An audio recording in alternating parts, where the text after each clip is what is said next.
팔자는 하늘이 정해주는 것이라고 하셨습니까? 어릴 때부터 그렇게 들어오셨을 겁니다. 태어날 때부터 팔자가 정해져 있어서 아무리 발버둥 쳐봐야 소용없다고. 그런데 오늘 그 말을 조심스럽게 뒤집어 보려 합니다. 나이가 들어서도, 아니, 나이가 들었기 때문에 오히려 팔자를 고칠 수 있다고. 그리고 그 비결은 생각보다 훨씬 가까운 곳에 있습니다. 오늘 그 이야기를 조용히 함께 나눠보겠습니다. 경북 어느 산골 마을에 71살의 할머니가 한 분 계셨습니다.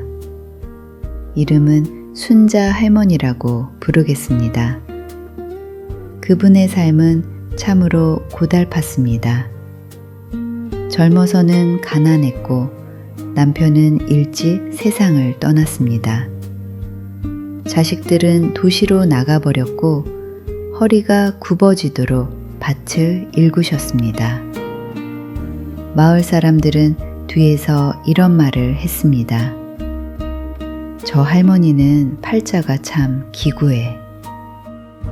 그런데 어느 해 봄부터 그 할머니가 조금씩 달라지기 시작했습니다. 처음에는 마을 사람들도 눈치채지 못했습니다. 그냥 조금 더 자주 웃으시는 것 같다. 그 정도였습니다. 그런데 1년이 지나고 2년이 지나면서 그 할머니가 달라진 것이 눈에 보이기 시작했습니다. 얼굴에 빛이 났습니다. 다리가 아프신데도 아침마다 나오셔서 마을길을 걸으셨습니다. 모르는 사람에게도 먼저 인사를 건네셨습니다. 작은 텃밭에서 키운 상추와 고추를 이웃에게 나눠주셨습니다. 마을 사람들은 이렇게 말하기 시작했습니다. 저 할머니 요즘 팔자가 피셨나 봐. 무슨 일이 있었던 걸까요? 순자 할머니는 나중에 이런 말씀을 하셨습니다. 그냥 아침에 눈을 떼면 감사하다고 말하기 시작했어요. 그 한 가지였어요. 오늘 드릴 이야기는 바로 그것입니다. 팔자를 고치는 기적의 습관. 거창하지 않습니다. 돈이 드는 것도 아닙니다. 특별한 재주가 필요한 것도 아닙니다. 아주 작고 아주 조용하고 아주 단순한 것들입니다. 그런데 그것이 쌓이면 삶이 바뀝니다. 얼굴이 바뀝니다. 그리고 정말로 팔자가 바뀝니다. 첫 번째 기적의 습관은 아침마다 감사한 것 3가지를 말하는 것입니다. 처음 이 이야기를 들으시면 이렇게 생각하실 수도 있습니다. 무슨 감사가 있어. 아픈 것도 많고 서운한 것도 많고 부족한 것도 많은데. 그 마음이 당연합니다. 틀리지 않으셨습니다. 살다 보면 감사보다 불만이 먼저 눈에 들어오는 날이 훨씬 많습니다. 그런데 한번 해보십시오. 오늘 아침 눈을 떴다는 것. 이게 사실 엄청난 일입니다. 어젯밤 주무실 때 눈을 다시 뜰 수 있다는 보장이 어디에 있었습니까? 그런데 오늘 아침 눈이 떠졌습니다.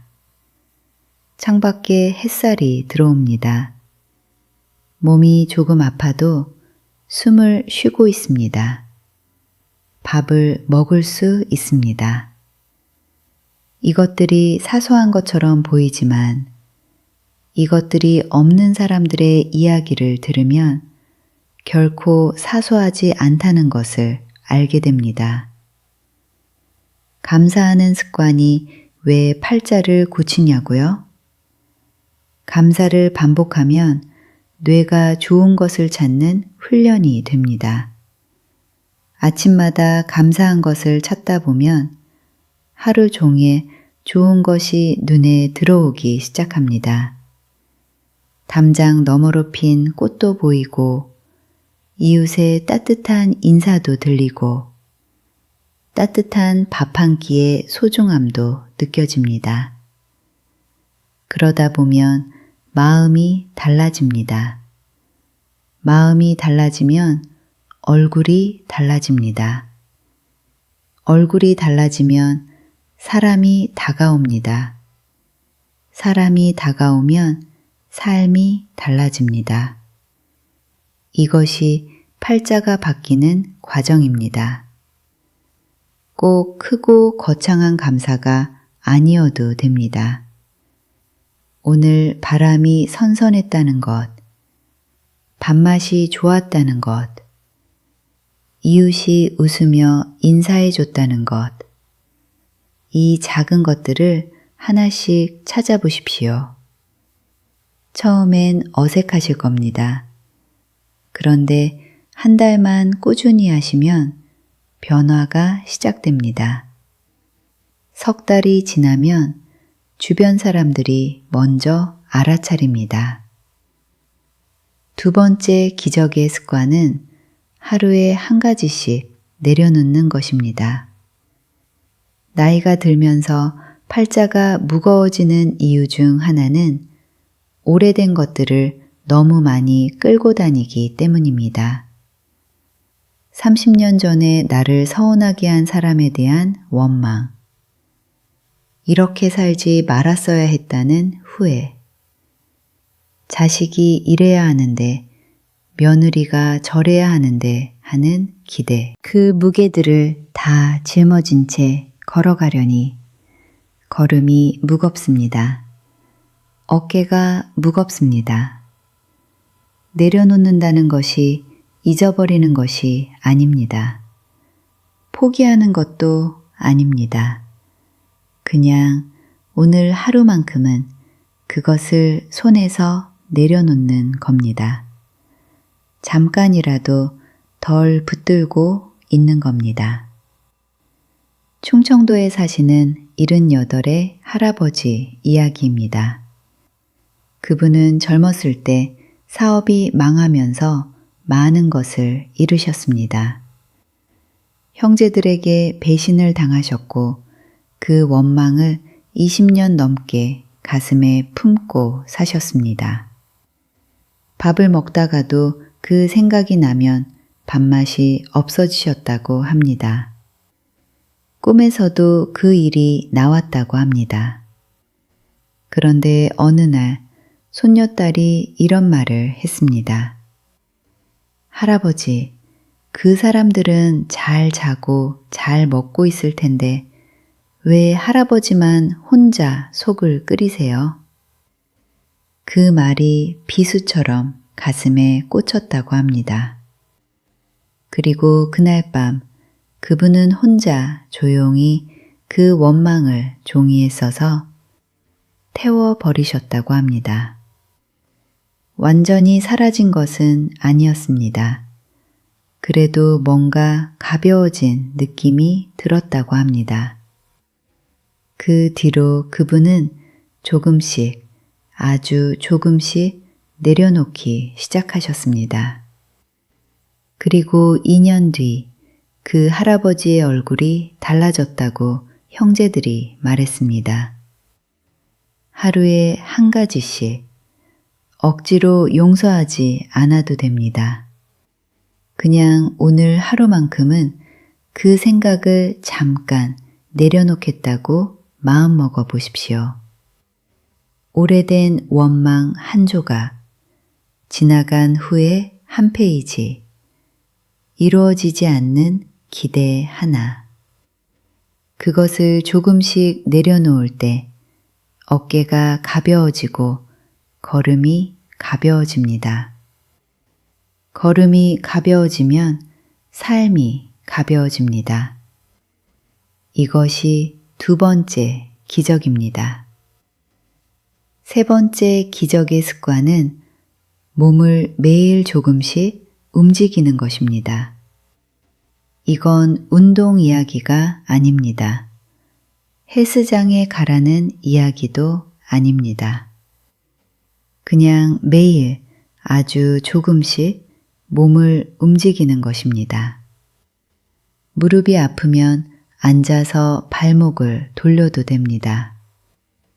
허리가 불편하면 그 자리에서 팔을 천천히 올렸다 내렸다 해도 됩니다.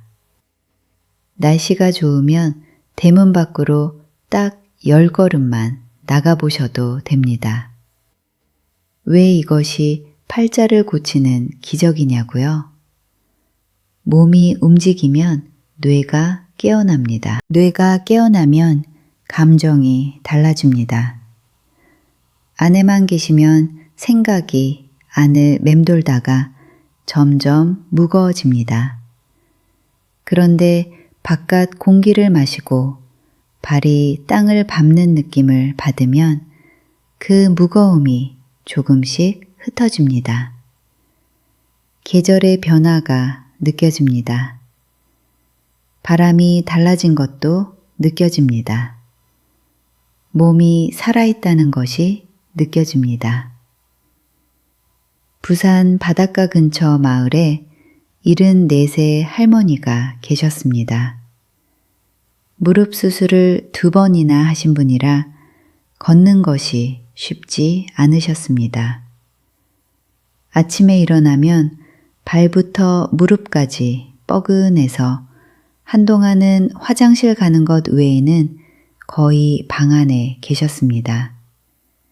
그러다 보니 기분도 처지고 잠도 더 안 오고 입맛도 없어지셨습니다. 그런데 복지관 선생님이 이런 제안을 드렸습니다. 할머니, 딱 대문까지만 나가보세요. 10걸음이에요. 처음엔 어이없어 하셨답니다. 10걸음이 무슨 운동이냐고. 그래도 해보셨습니다. 대문을 열고 나가서 바깥 공기를 마셨습니다. 바다 내음이 났습니다. 옆집 고양이가 빤히 쳐다봤습니다. 그게 우습게 느껴지셔서 웃으셨답니다. 그날 그분은 10걸음이 아니라 20걸음을 걸으셨습니다. 다음 날은 30걸음, 한 달 뒤에는 마을 한 바퀴를 도셨습니다.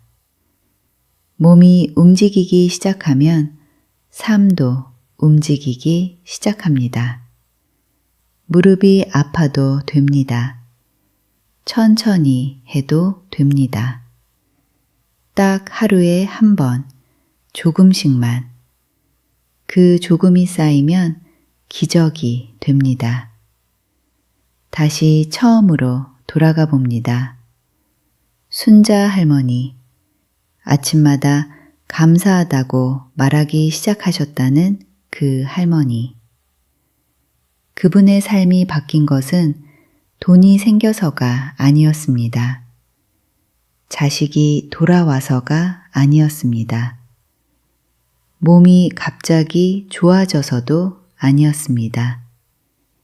그냥 아침마다 감사하다고 말하는 그 작은 습관 하나가 씨앗이 되었습니다.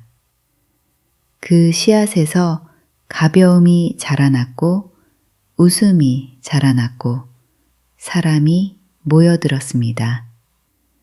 마을 사람들이 팔자가 피셨다고 말하게 된 것은 사실 그 작은 씨앗의 열매였습니다.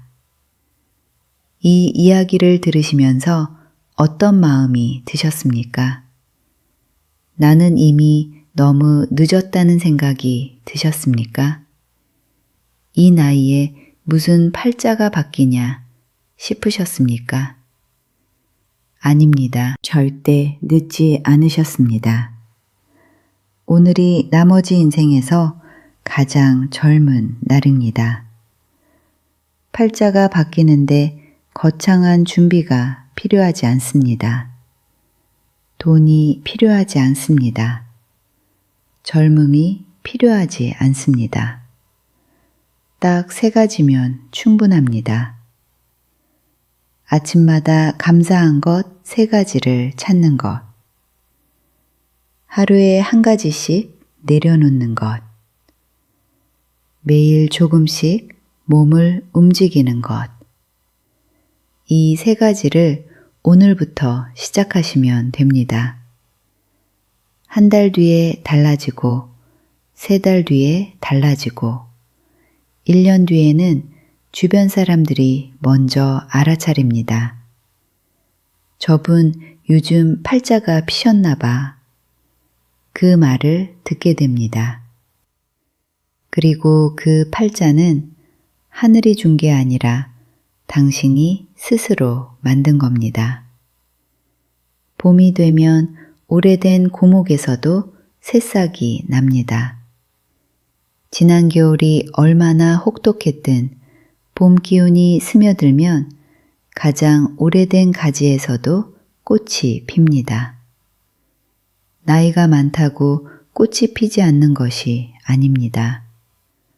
오히려 오래 살아남은 나무일수록 뿌리가 깊어서 꽃이 더 오래 피어 있습니다. 당신도 그런 나무입니다. 오래 살아온 만큼 뿌리가 깊습니다. 이제 그 뿌리에서 새 꽃이 피어날 차례입니다. 오늘 밤 잠들기 전에 딱 하나만 생각해 보십시오. 오늘 감사한 것 하나만요. 그게 시작입니다. 그게 팔자를 고치는 첫걸음입니다. 따뜻하고 편안한 밤 되십시오.